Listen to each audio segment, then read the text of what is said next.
Hello everyone, welcome to my channel বিদিশার রান্নাঘর। আজ আমি আপনাদের সাথে যে রেসিপিটি শেয়ার করতে চলেছি সেটি হলো বড়ি দিয়ে পুকুরের দেশি তেলাপিয়া মাছের ঝাল। তার জন্য প্রথমে মাছগুলোকে ভালোভাবে কেটে ধুয়ে লবণ হলুদ মাখিয়ে নেব। মাছগুলোতে লবণ হলুদ মাখানো হয়ে গেছে।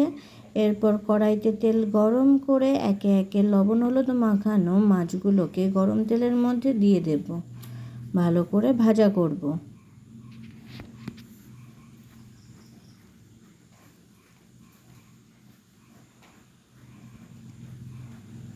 মাছগুলো ভাজা হয়ে গেছে, মাছগুলোকে তুলে নেব।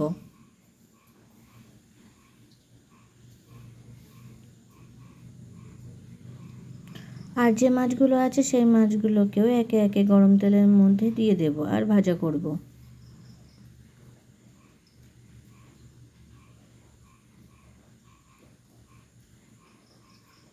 মাছগুলো ভাজা হয়ে গেছে, মাছগুলোকে তুলে নেব।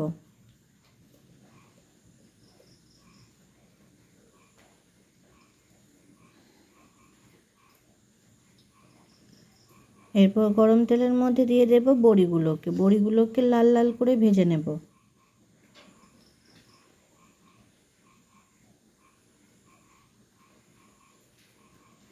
বড়িগুলো লাল লাল করে ভাজা হয়ে গেছে, বড়িগুলোকে তুলে নেব।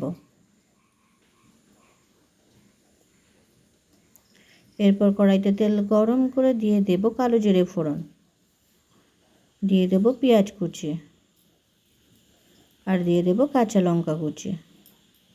ভালো করে ভাজা করব।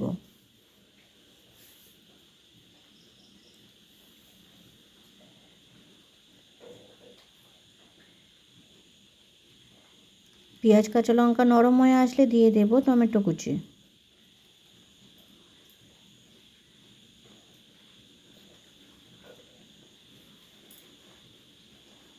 এরপর দিয়ে দেব জিরে গুঁড়ো, ধনে গুঁড়ো, গোলমরিচ গুঁড়ো, শুকনো লঙ্কার গুঁড়ো, দিয়ে দেব পরিমাণ মতো হলুদ আর দিয়ে দেব পরিমাণ মতো লবণ। মশলাগুলোকে ভালোভাবে পেঁয়াজের সাথে মিশিয়ে নেব। অল্প একটু জল দিয়ে নেব যাতে মশলাগুলো তলায় লেগে না যায়। এরপর মশলাগুলোকে ভালোভাবে কষে নেব।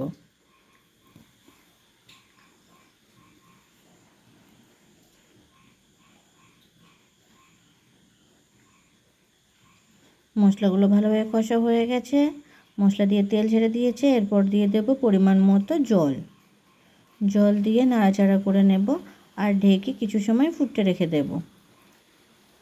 ঝোলটা ভালোভাবে ফুটে উঠেছে।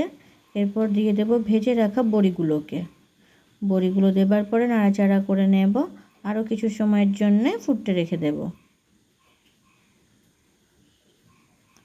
ঝোলটা ভালোভাবে ফুটছে। এবার দিয়ে দেব ভেজে রাখা মাছগুলোকে।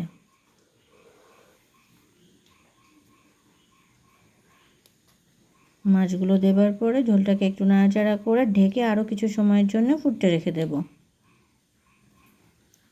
ঝোলটা ভালোভাবে ফুটে উঠেছে, বড়িগুলোও সিদ্ধ হয়ে গেছে।